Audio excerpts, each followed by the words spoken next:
तो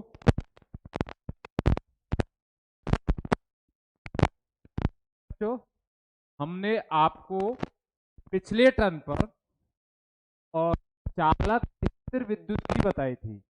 1 मिनट में रिपीट कर रहा हूं। ठीक है, सबसे पहले मैंने बताया था बाह्य विद्युत क्षेत्र में विद्युत ध्रुव की स्थित ऊर्जा निकालना। ठीक है, वो बीच में टॉपिक था और उसमें हमने क्या निकाला था, एक बार दोबारा से आप सुन लीजिए। सबसे पहले तो आपको ध्यान से ये सुनना है कि टॉपिक कौन सा है, जिससे बाद में आपको प्रॉब्लम नहीं आए। देखो, बच्चों की सबसे ज्यादा जो प्रॉब्लम आती है वो ध्यान से नहीं पढ़ता है या किसी चीज को अच्छी तरह से नहीं समझता है। जो भी आपको समझना है सबसे पहले उसे ध्यान से समझिए आप। तो मैंने आपको स्थित ऊर्जा बताई थी, मैं शॉर्ट में लिख रहा हूं, विद्युत स्थितिज ऊर्जा। ये थी हमारा टॉपिक। और किसकी वजह से निकालना था? विद्युत द्विध्रुव की वजह से। तो स्थित ऊर्जा निकालनी है तो हमें छोटी क्लासों से मालूम है। देखो, ऐसे सीखो, कार्य बराबर होता है बल गुणा विस्थापन। एस ले लो या डी ले लो। ठीक है, तो हम गुरुत्वाकर्षण बल के विरुद्ध यदि कोई कार्य करते हैं, मतलब किसी वस्तु को जमीन से ऊपर उठाते हैं, तो गुरुत्वाकर्षण जो बल होता है, एम द्रव्यमान की वस्तु और गुरुत्वीय त्वरण जी, ये तो हो जाएगा उसका बल। और गुणा कर दो उसके विस्थापन से। यदि विस्थापन हमने h किया है तो गुरुत्वाकर्षण बल के विरुद्ध जो कार्य हो जाएगा वो हो जाएगा कार्य बराबर mgh। बहुत आसान है, ये छोटी क्लासों का है और इससे ही अब 12वीं में बदलना आपको। तो कार्य बराबर क्या होगा? देखो, स्थित ऊर्जा शब्द आ रहा है तो कार्य ही होगा, और वही सूत्र होता है कार्य का, बल गुणा विस्थापन। तो जो विद्युत ध्रुव की स्थित ऊर्जा निकालनी है, तो विद्युत ध्रुव की स्थित ऊर्जा के लिए हम अनंत से और बाह्य विद्युत क्षेत्र में विद्युत द्विध्रुव को लाते थे। अब विद्युत द्विध्रुव के अंदर दोनों आवेश होते हैं, ये माइनस आवेश और दूसरा होता है प्लस आवेश। इन दोनों को हम बाह्य विद्युत क्षेत्र में लाएंगे। ठीक है, तो हमारा टारगेट क्या है? टारगेट पे आप ध्यान दीजिए, स्थित ऊर्जा निकालनी है। और कौन सी है? विद्युत स्थितिज ऊर्जा। तो विद्युत स्थित ऊर्जा निकालने के लिए मुझे एक कार्य की आवश्यकता होगी, और कार्य विद्युत बल गुणा किससे मिलेगा? विस्थापन से। समझ रहे हो? देखो, समझो किसी टॉपिक को कैसे सीखते हैं फिजिक्स को, और महारत हासिल करनी है हमको, और आप आसानी से कर सकते हो। भाई, बच्चे डरते क्यों हैं या उनके कोई टॉपिक समझ में क्यों नहीं आता है? तो वो पुरानी चीज को नहीं जानते हैं अच्छी तरीके से। तो मैं आपको बता रहा हूं, एक बार कार्य का सूत्र अच्छी तरह से सीख लो। जो खास तौर से कमजोर बच्चे हैं उनके लिए बता रहा हूं, तो कार्य बराबर होता है बल गुणा विस्थापन। अब जो भी ऊर्जा आएगी वो ऊर्जा किससे होगी? कार्य से। ऊर्जा बदलेगी तो बल भी बदलेगा। जैसे गुरुत्वीय स्थित ऊर्जा में, ठीक है, हम F जो है वो गुरुत्वीय बल का उपयोग करेंगे, और विद्युत स्थित ऊर्जा में हम विद्युत बल का उपयोग करेंगे। ठीक है, तो हमारा टॉपिक था विद्युत ध्रुव को हम बाह्य विद्युत क्षेत्र में ला रहे हैं, तो इस क्षेत्र के विरुद्ध हमें कार्य करना पड़ेगा।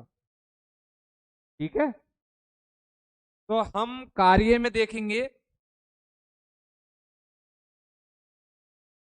माइनस आवेश को तो ये विद्युत क्षेत्र आकर्षित कर रहा है। आकर्षित क्यों कर रहा है? क्योंकि धनावेश पर जो बल लगता है वो क्षेत्र की दिशा में लगता है, और ऋणावेश पर बल क्षेत्र के विपरीत लगता है। कार्य सीखने के बाद इसको भी सीख लो कि विद्युत क्षेत्र क्या कार्य करता है, बल लगाता है। भाई कैसे लगाता है बल? धनावेश पर तो बल लगाएगा क्षेत्र की ही दिशा में, क्योंकि धन है वो सीधा जाएगा, और ऋणावेश पे लगाएगा विपरीत, क्योंकि आवेश ही विपरीत है, ऋण उल्टा होता है। धन को अच्छा मानते हैं हम, तो उसी दिशा में जाएगा, और ऋण जाएगा विपरीत। क्लियर हो जाएगा? तो जब विद्युत ध्रुव को लाते हैं तो उसमें दोनों आवेश मौजूद हैं, धनावेश भी है और ऋणावेश भी है। तो धन को हम यदि लाएंगे तो विद्युत क्षेत्र के विरुद्ध कार्य करना पड़ेगा। तो ये कार्य कैसा हो जाएगा? पॉजिटिव। तो मैं इसको लिख देता हूं पॉजिटिव। कार्य पॉजिटिव है, धनात्मक। क्यों हुआ कार्य धनात्मक? कुछ बच्चों के ये भी समझ में नहीं आएगा कि पॉजिटिव कार्य कैसा होता है। देखो, ये विद्युत क्षेत्र इसको इधर प्रतिकर्षित कर रहा है, और हम यहां से इसको इधर ले जा रहे हैं, तो हमें इस प्रतिकर्षण बल के विरुद्ध कार्य करना पड़ेगा, यानी जबरदस्ती ले जाएंगे हम। ये स्वयं नहीं बुला रहा है इसको, तो कार्य करना पड़ेगा तभी तो जाएगा, स्वयं जा ही नहीं सकता। लेकिन माइनस आवेश को तो ये आकर्षित कर रहा है, तो इसमें किया गया कार्य कैसा होगा? नेगेटिव हो जाएगा। पहला कार्य समझ में आ गया था। और अब हम सीख गए कि कार्य दो प्रकार का है। धनात्मक यदि हमें कार्य करना पड़े, ऋणात्मक यदि कार्य स्वयं हो। तो जब विद्युत ध्रुव को हम यहां पर लाएंगे तो देखो, दोनों आवेशों पर जो बल है उसका परिमाण तो समान होगा, क्योंकि हम जानते हैं विद्युत बल का जो सूत्र होता है F बराबर होता है Q आवेश इंटू विद्युत क्षेत्र। एक पे बल हो जाएगा प्लस QE, और दूसरे पर बल हो जाएगा माइनस के QE।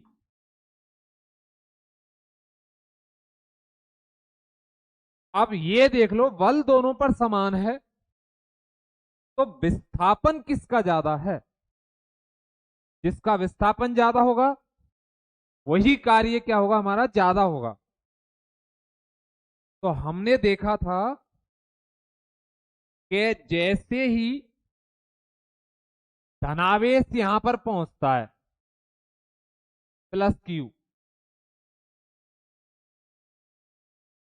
तो ऋणावेश इसी जगह नहीं रुकता है। ऋणावेश विद्युत क्षेत्र में और दूरी तय करता है, यहां पर पहुंच जाता है वो। तो दोनों आवेशों के बीच की जो दूरी है मैंने ये मानी थी 2a।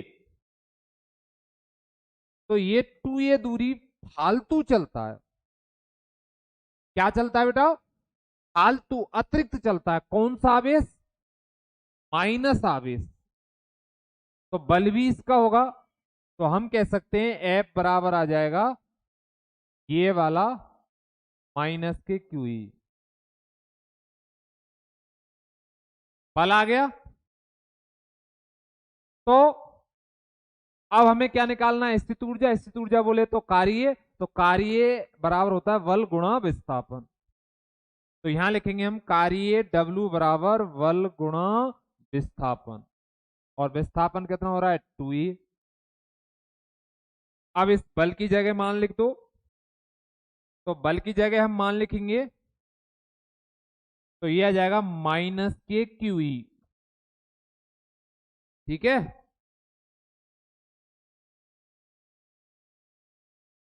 ये आ जाएगा क्यू ई। क्लियर? तो ये कार्य है, और कार्य ही किसके बराबर होता है? स्थितिज ऊर्जा के। तो हम यहां पर लिख देंगे U। अब विद्युत ध्रुव जब भी आ जाए, मैंने आपको एक ट्रिक बताई थी कि विद्युत ध्रुव का महत्वपूर्ण गुण होता है P। अब उसे ढूंढो यहां, P को। ठीक है, तो अब P कहां मिलेगा? P होता है विद्युत ध्रुव के किसी एक आवेश का परिमाण और दोनों आवेशों के बीच की दूरी का गुणनफल। तो देखो, देखने से Q ये मिल गया और 2A ये रहा। इन दोनों की जगह में क्या लिख सकता हूं? P।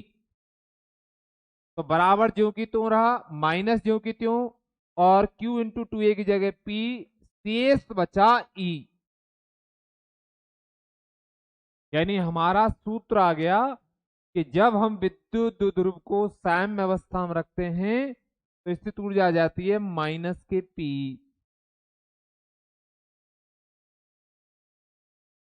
अब यदि इसको ऐसे ना रख के हम घुमा के रख देते हैं, मान लो थीटा कोण पर, ऐसे ऐसे घुमा के रख दिया इसको,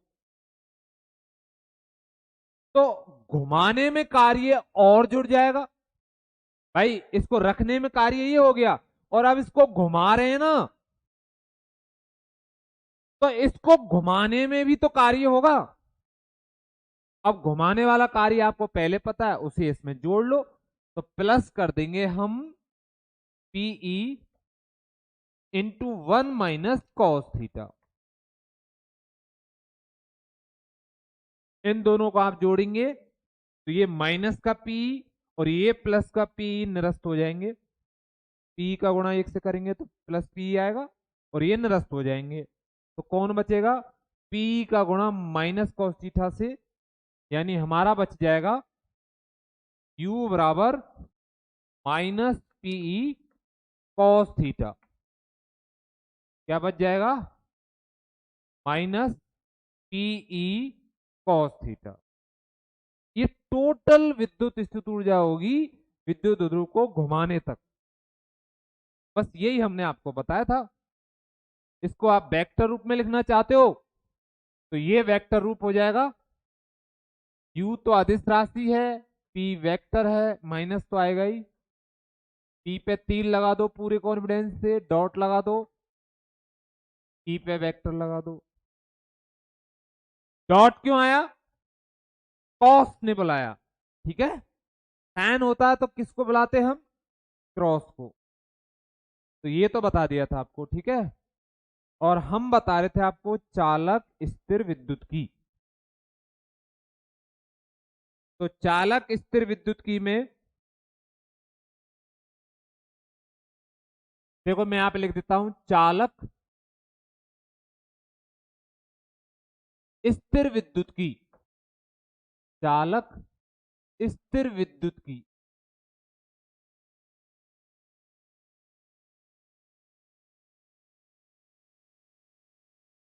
चालक स्थिर विद्युत की, ये है हमारा टॉपिक। ठीक है, अब आपको इसको टुकड़ों में पढ़ना है। देखो, अच्छी तरह से समझना है तो सबसे पहले हमें चालक आना चाहिए, उसके बाद स्थिर विद्युत की तो हम जानते होंगे, मतलब विद्युत की वह शाखा जिसमें स्थिर आवेशों का अध्ययन किया जाता है क्या कहलाती है? स्थिर विद्युत की। तो चालकों के संदर्भ में देखनी है हमको, यानी किसी चालक को यदि हम आवेशित करें हैं और वो आवेश स्थिर हो, चालक को जो आवेश दिया जाता है वो आवेश स्थिर हो, तो स्थैतिक अवस्था में क्या होता है? समझ गए? स्थैतिक अवस्था क्यों आएगी? क्योंकि हम पढ़ क्या रहे हैं? स्थिर विद्युत की।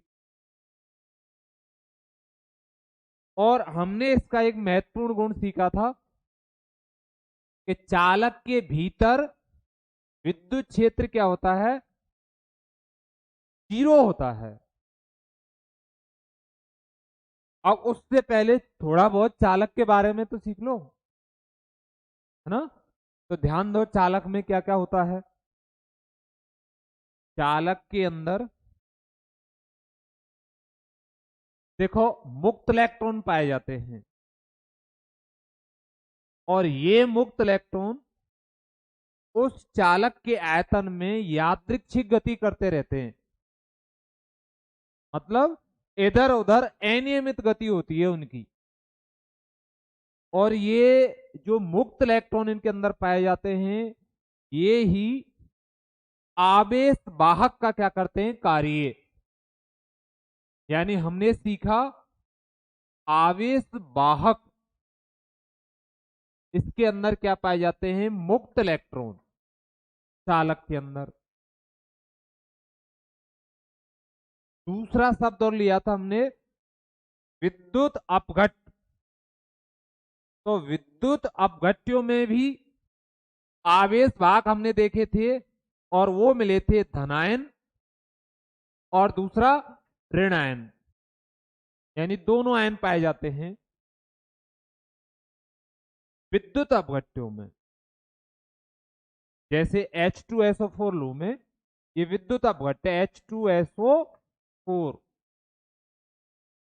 गंधक का तेजाब सल्फ्यूरिक अम्ल, तो ये विद्युत से टूट जाएगा, एक तो H आयनों में और एक टूट जाएगा सल्फेट आयनों में। तो यानी विद्युत अपघट्ट में आवेश वाहक कौन हो गए, ये धनायन और ये ऋणायन। धनायन और ऋणायन होते हैं। अब हम बात किसकी कर रहे हैं, चालक की। तो देखो चालक के अंदर मुक्त इलेक्ट्रॉन होते हैं आवेश वाहक।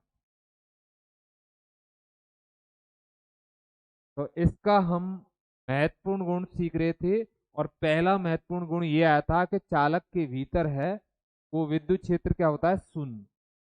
और मैंने आपको ये लिखा दिया था, एक बार हल्का सा बता देते हम कि विद्युत क्षेत्र शून्य होने का क्या कारण है। देखो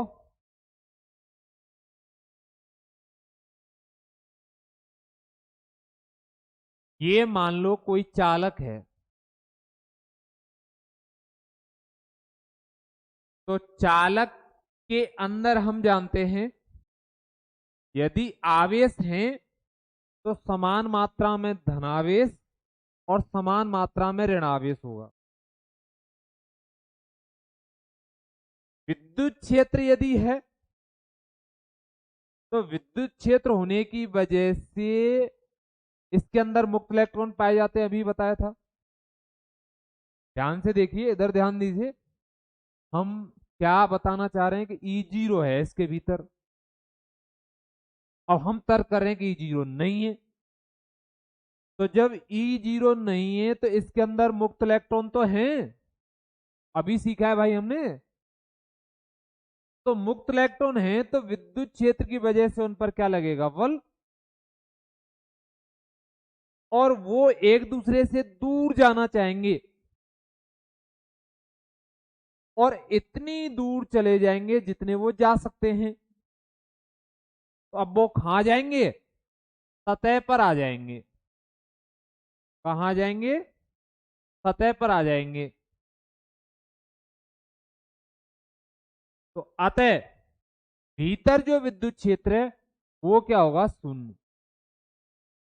दूसरी कंडीशन में यदि विद्युत क्षेत्र है तो मुक्त इलेक्ट्रॉनों की गति की वजह से क्या प्रवाहित होगी, धारा, विद्युत धारा उत्पन्न होगी।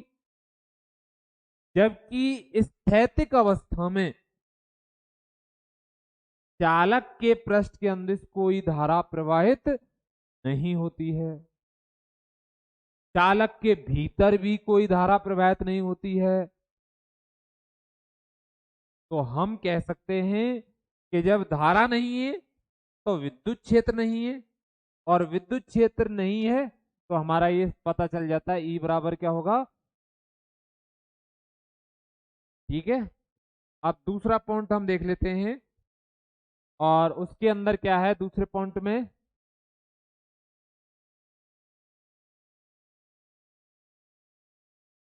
कि जो विद्युत क्षेत्र है वो आवेशित चालक पृष्ठ के अभिलंबवत होता है। चालक पृष्ठ है उसके विद्युत क्षेत्र कैसा होता है, लंबवत होता है।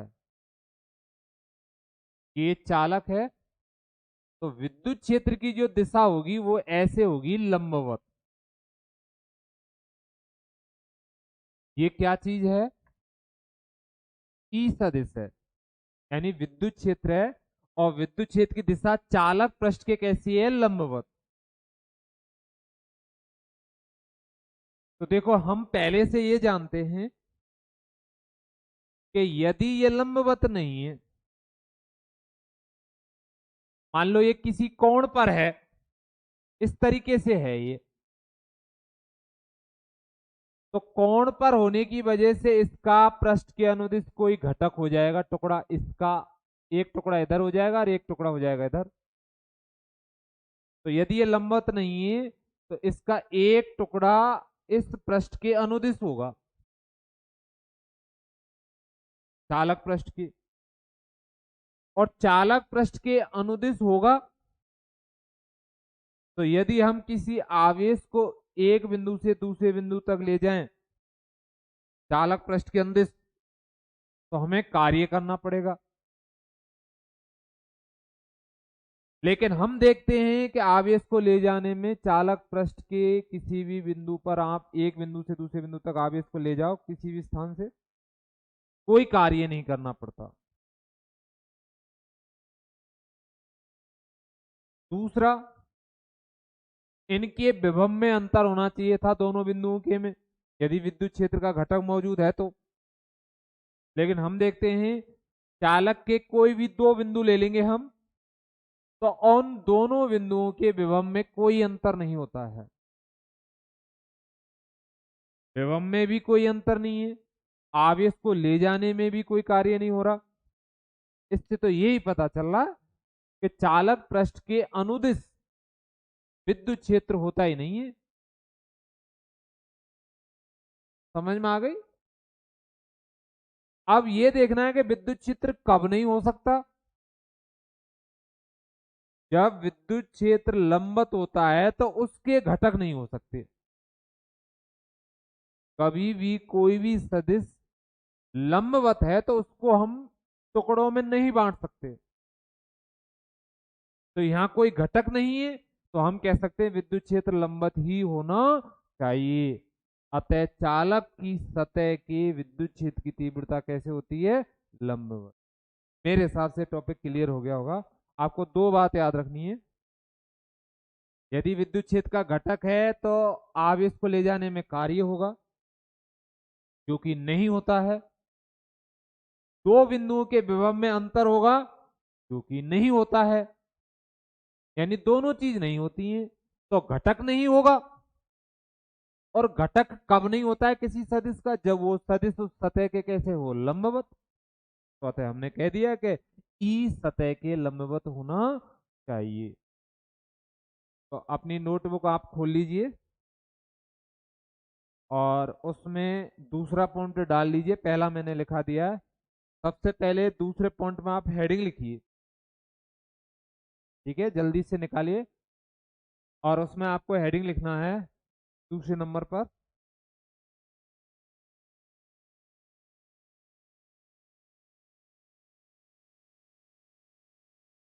देखो, आवेशित चालक पृष्ठ के, आवेशित चालक पृष्ठ के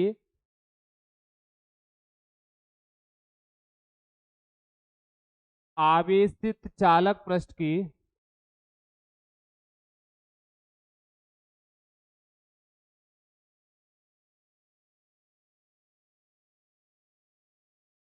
विद्युत क्षेत्र की तीव्रता विद्युत क्षेत्र की तीव्रता, विद्युत क्षेत्र की तीव्रता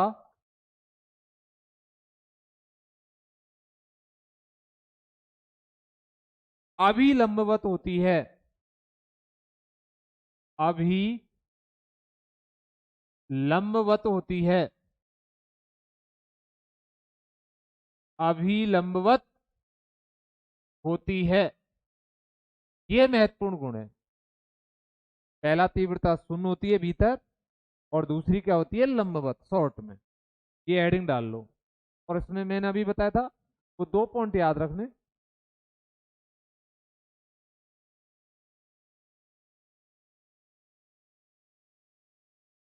देखिए तो, यदि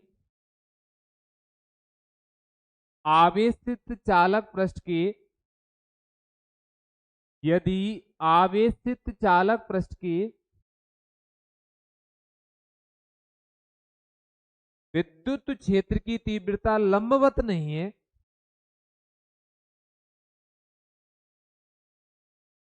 लंबवत नहीं है, तो उसका, लंबवत नहीं है तो उसका कोई घटक, तो उसका कोई घटक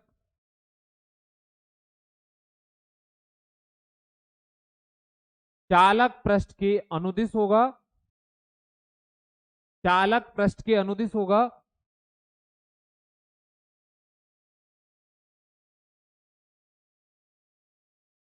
चालक पृष्ठ के अनुदिश होगा।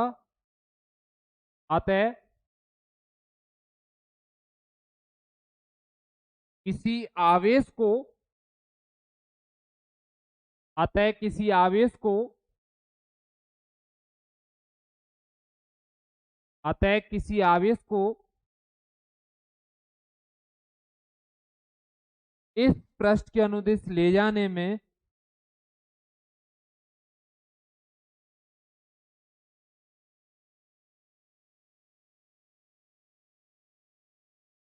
अनुदिश ले जाने में कार्य होगा,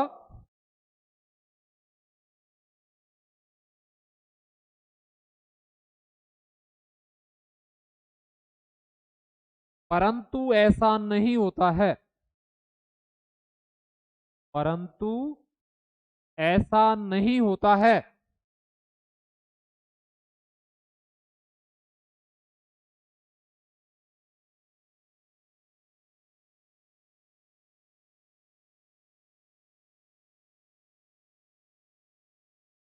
और पृष्ठ के दो बिंदुओं के मध्य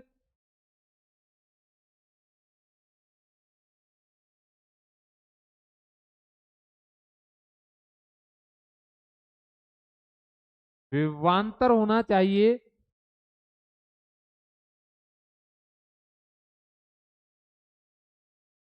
विभवांतर होना चाहिए,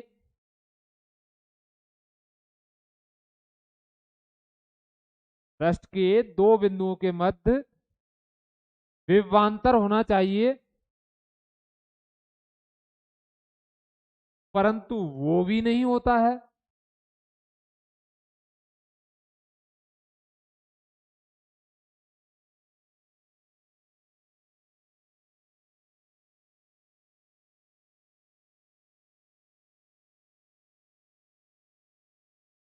ये तभी संभव है, ये तभी संभव है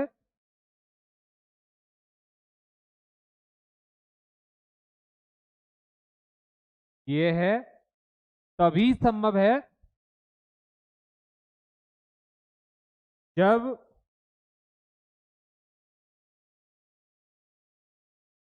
चालक पृष्ठ के अनुदिश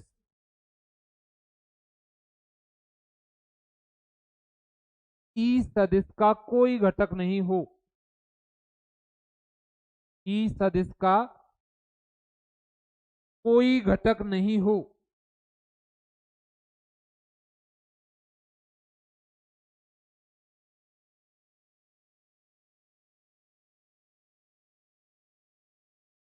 अतः विद्युत क्षेत्र की तीव्रता, अतः विद्युत क्षेत्र की तीव्रता चालक पृष्ठ के, अतः विद्युत क्षेत्र की तीव्रता चालक पृष्ठ के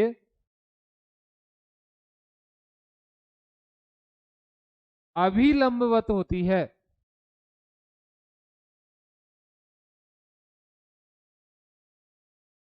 विद्युत क्षेत्र की तीव्रता चालक पृष्ठ के अभिलंबवत होती है।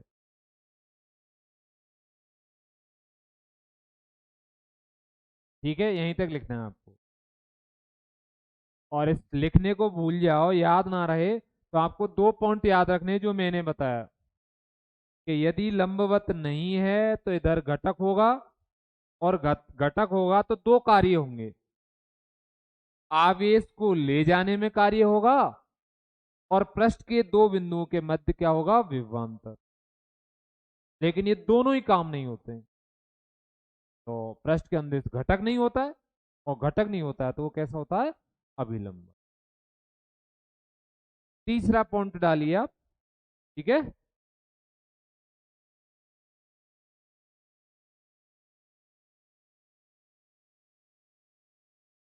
नंबर 3।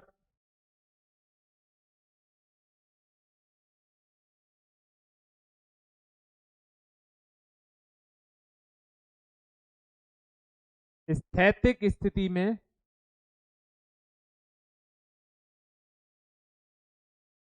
स्थैतिक स्थिति में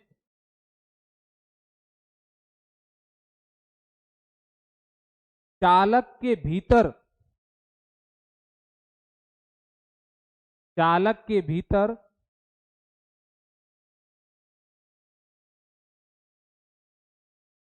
कोई अतिरिक्त आवेश नहीं रह सकता है। स्थैतिक अवस्था में चालक के भीतर कोई अतिरिक्त आवेश नहीं रह सकता है।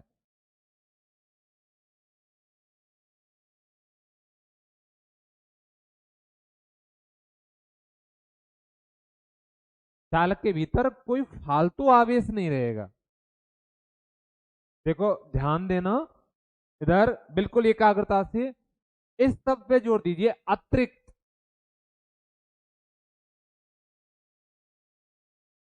यानी उसके भीतर आवेश तो होते हैं चालक के भीतर, लेकिन वो कैसे होते हैं, समान मात्रा में धनावेश और ऋणावेश होते हैं, दोनों ही बराबर मात्रा में होते हैं।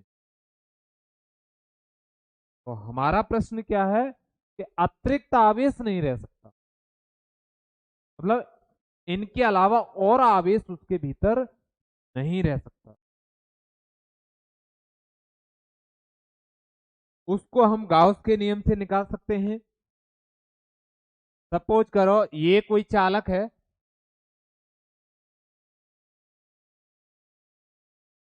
तो हम चालक के भीतर गाउसीय पृष्ठ ले सकते हैं। मान लो मैंने कोई ये गाउसीय पृष्ठ लिया है चालक के आयतन में, और इस पृष्ठ को नाम दे देता हूं मैं एस। ये गाउसीय पृष्ठ है और ये एस है। कहां लिया है ये, चालक के भीतर उसके संपूर्ण आयतन में। ठीक है, तो उसके भीतर आयतन में हमने एक गाउसीय पृष्ठ लिया है, और इसको आप देख रहे हो छोटा और बड़ा किया जा सकता है इस पूरे आयतन में। जो चालक का संपूर्ण आयतन, इसमें इसको हम छोटा भी कर सकते हैं और बड़ा भी कर सकते हैं। जब इससे हम गाउस के नियम से विद्युत फ्लक्स निकालते हैं तो 0 आता है। हमारा सूत्र ये था गाउस के नियम के लिए फाई बराबर होता है होल इंटीग्रल ऑफ ई सदिश डॉट डीएस सदिश बराबर सिग्मा क्यू बटे एप्सिलॉन जीरो। ये था। तो आप गौर कीजिए, देखो सिग्मा क्यू,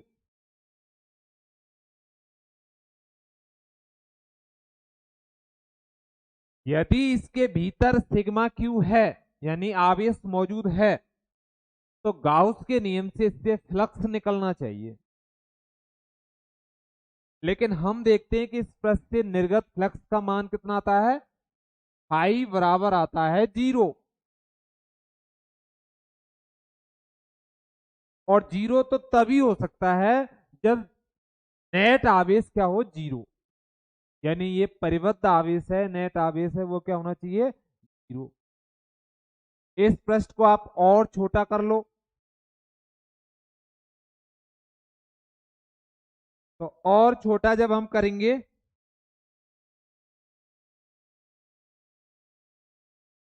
देखो ये आप इसको कितना भी छोटा कर सकते हैं।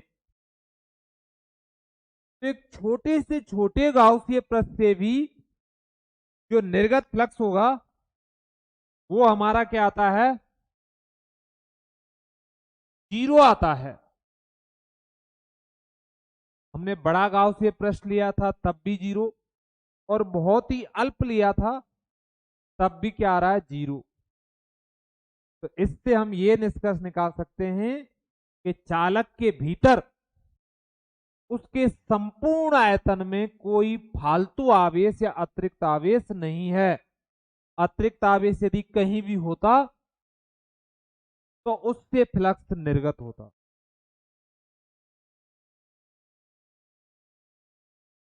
ठीक है, तो हम ये कह सकते हैं कि चालक के भीतर कोई आवेश नहीं रह सकता। 3 पॉइंट आ चुके हैं। विद्युत क्षेत्र की तीव्रता जीरो होती है, चालक पृष्ठ के लंबवत होती है, और चालक के भीतर कोई अतिरिक्त आवेश नहीं रह सकता है। तो आप इसमें नोट कर लीजिए। हम जान हेडिंग तो ये लिखिए, लिख लिया होगा आपने, ठीक है। और इस तीसरे नंबर के हेडिंग लिखने के बाद इसमें नोट कीजिए भीतर, हम जानते हैं कि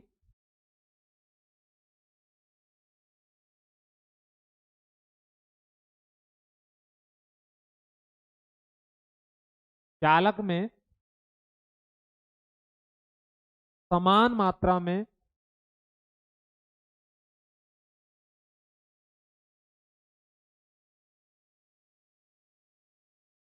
धनावेश एवं ऋणावेश पाए जाते हैं।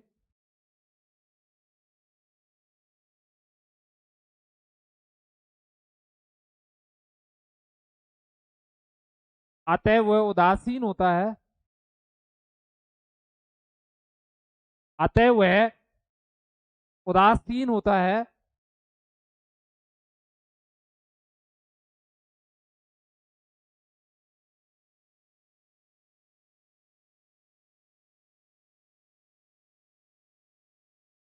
चालक के भीतर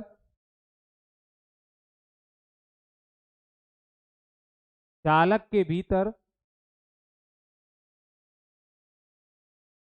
कोई अतिरिक्त आवेश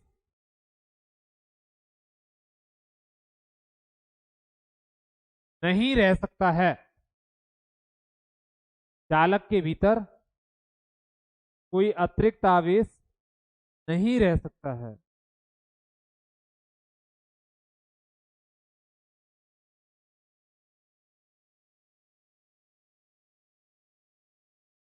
इसके लिए हम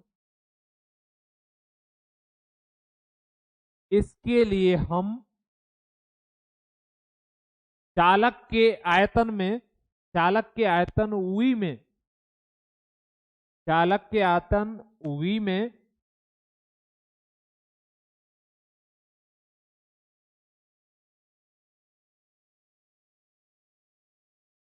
कोई गाउसीय पृष्ठ एस लें। कोई गाउसीय पृष्ठ एस की कल्पना करें या लें, कोई गाउसीय पृष्ठ एस की कल्पना करें।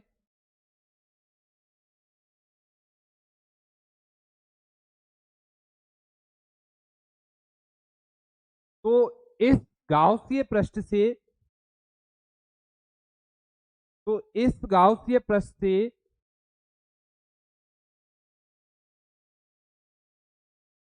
निर्गत फ्लक्स, तो इस गाउसीय पृष्ठ से निर्गत फ्लक्स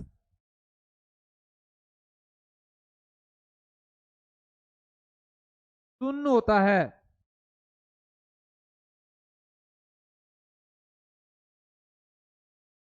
शून्य होता है।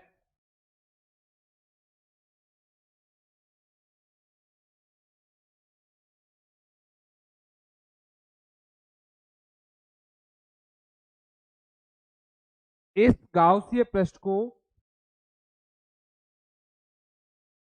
आगे नोट कीजिए। इस गाउसीय पृष्ठ को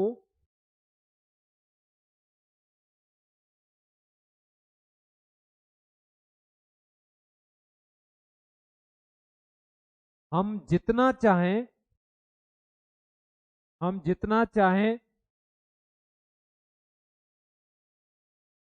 उतना छोटा कर सकते हैं।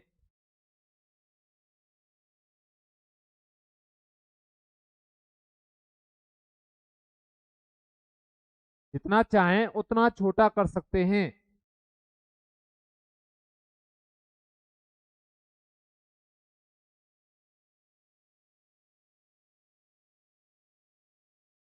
और उससे भी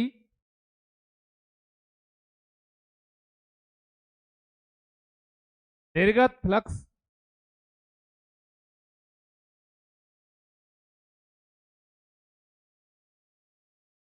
शून्य ही प्राप्त होता है।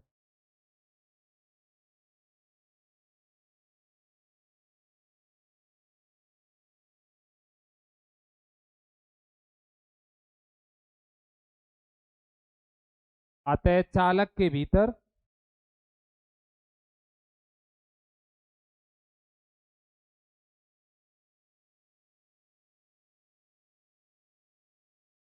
कोई अतिरिक्त आवेश नहीं रह सकता है।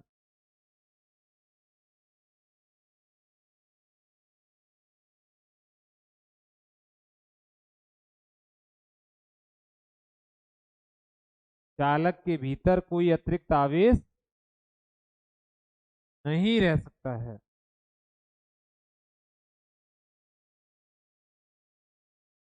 आगे लिखिए। चालक को दिया गया आवेश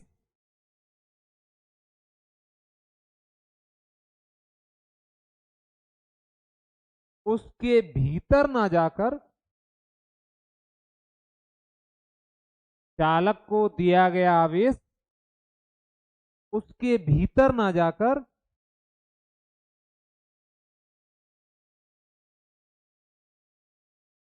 उसकी बाह्य सतह पर ही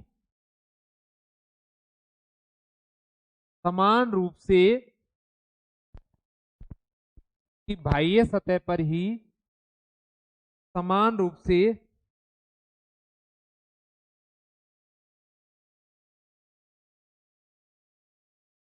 वितरित हो जाता है।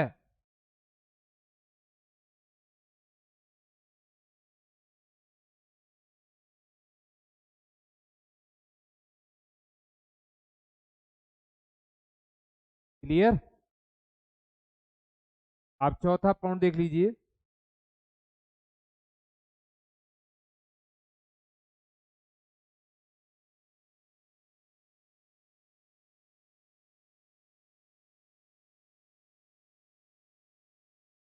देखो चौथे पॉइंट में क्या होगा। जो हमने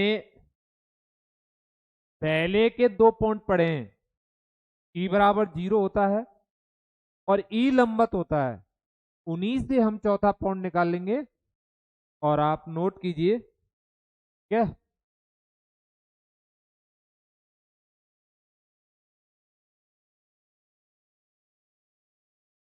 नंबर 4,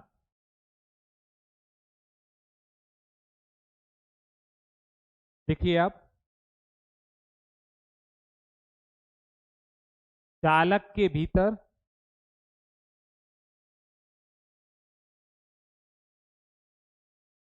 चालक के भीतर, ये हेडिंग में ही लिखना है चौथे पॉइंट में, ठीक है। चालक के भीतर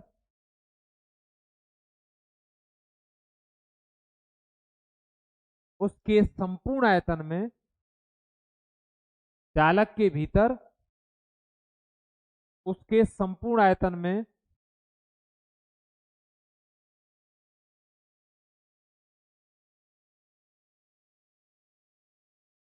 विभव का मान,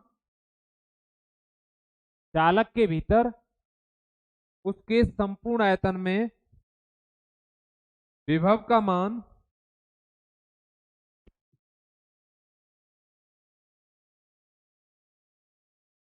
नियत रहता है,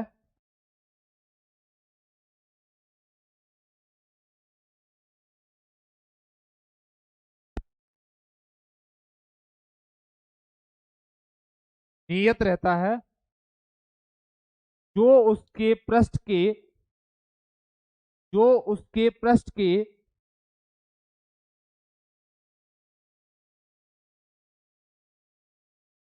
विभव के जो उसके पृष्ठ के विभव के समान होता है।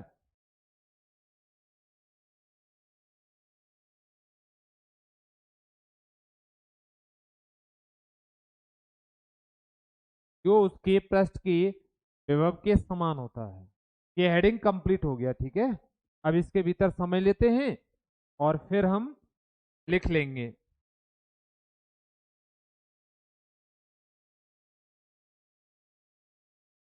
देखो, ये कोई चालक पृष्ठ है और इसके भीतर हम देखना चाह रहे हैं, तो ई बराबर क्या होता है, 0। ई बराबर 0 और सिग्मा बराबर भी क्या होता है, 0। भीतर की बात कर रहे हैं हम। चालक के भीतर विद्युत क्षेत्र की तीव्रता 0 होती है, कोई आवेश भी इसके भीतर नहीं रहता। तो जब आवेश नहीं रहता है तो हम ये कह सकते हैं कि सिग्मा का मान भी क्या आएगा, 0 आएगा, यानी पृष्ठ आवेश घनत्व भी क्या आएगा, 0 आएगा।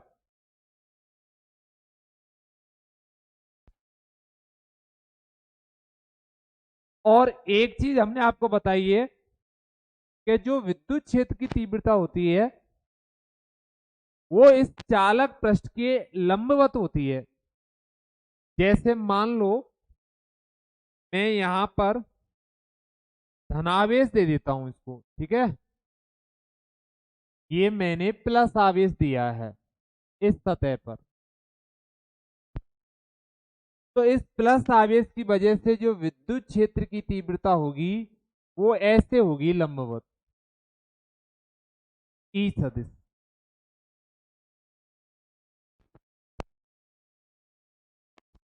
यहां भी धनावेश है तो विद्युत क्षेत्र की तीव्रता इस पृष्ठ के कैसे होगी, अभिलंबवत। देखो आप, आ रही है समझ में। यहां धनावेश दिया है तो अभिलंबत है, यहां धनावेश दिया है तो ये अभिलंबत है। हम ऋणावेश भी दे सकते हैं। सपोज करो हमने ये ऋणावेश दिया है इसको, ठीक है, ये माइनस माइनस माइनस, तो इसकी वजह से विद्युत क्षेत्र की तीव्रता की दिशा उल्टी हो जाएगी इस तरीके से। यहां भी माइनस ले लेते हैं हम, तो इसकी वजह से जो तीव्रता होगी वो कैसे हो जाएगी, होगी तो लंबत, लेकिन अब इसमें प्रवेश करेगी वो, ठीक है। ये ई सदिशी है,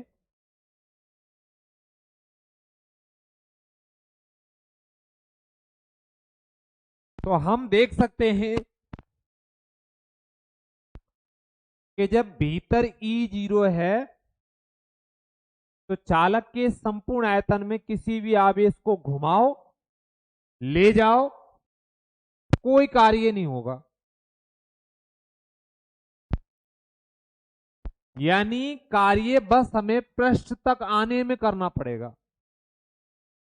भाई हम पढ़ चुके हैं विभव क्या होता है, अनंत से किसी एकांक धनावेश को लाने में जो कार्य किया जाता है, अनंत से एकांक धनावेश को लाने में जो कार्य किया जाता है वो विभव के बराबर होता है।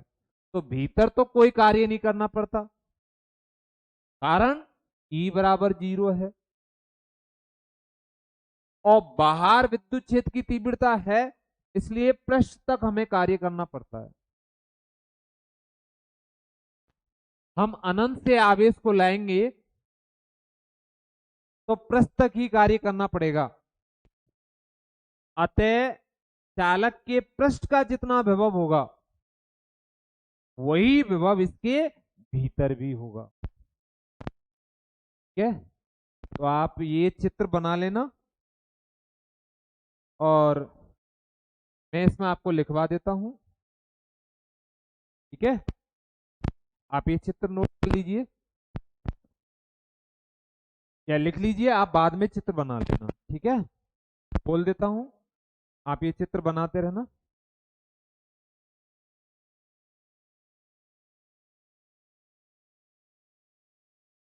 तो लिखिए, देखो हमने अभी देखा कि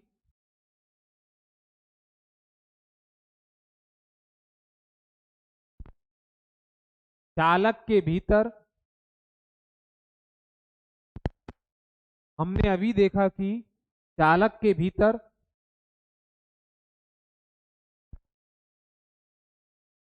विद्युत क्षेत्र की तीव्रता, विद्युत क्षेत्र की तीव्रता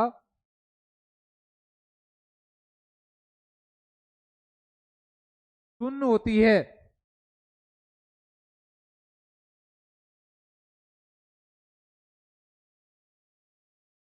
और उसकी दिशा, और उसकी दिशा चालक पृष्ठ के, और उसकी दिशा चालक पृष्ठ के लंबवत होती है।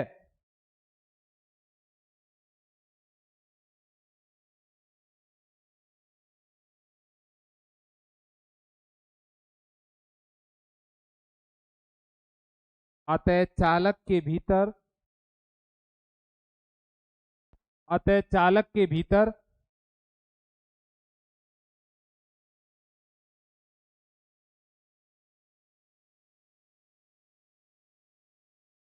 संपूर्ण आयतन में, अतः चालक के भीतर संपूर्ण आयतन में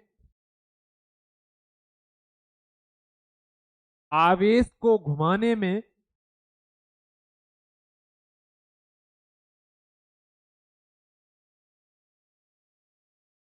आवेश को घुमाने में कोई कार्य नहीं होता।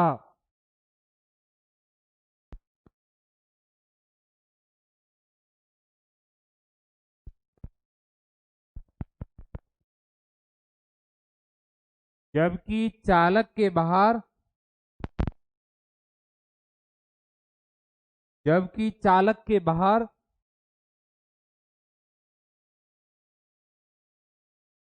जबकि चालक के बाहर विद्युत क्षेत्र की तीव्रता होने से, जबकि चालक के बाहर विद्युत क्षेत्र की तीव्रता होने से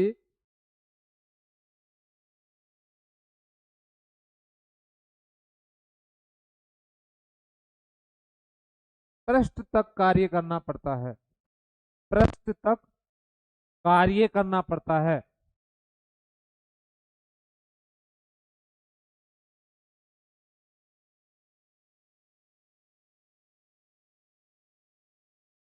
अतः स्पष्ट है कि, थोड़ा सा जल्दी लिखिए बेटा, है ना। अतः स्पष्ट है कि, आप धीरे धीरे लिखोगे ना तो आप परीक्षा में भी ऐसे पीछे रह जाओगे। आप थोड़ा फास्ट लिखने की कोशिश करो, समझो आराम से लेकिन लिखो फास्ट। अतः स्पष्ट है कि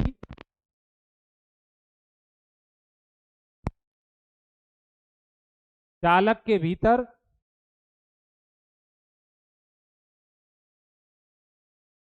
चालक के भीतर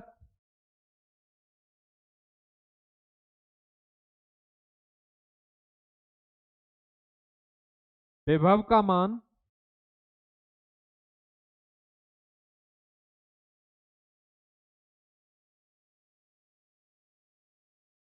पृष्ठ के विभव के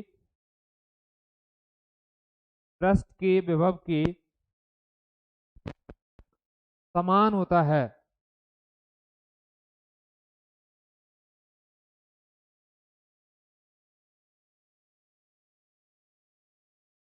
ठीक है, बस इतना ही। और आप ये चित्र बना लेना अपनी नोटबुक में, ठीक है। और आगे हम आपको आवेशित चालक के पृष्ठ पर विद्युत क्षेत्र की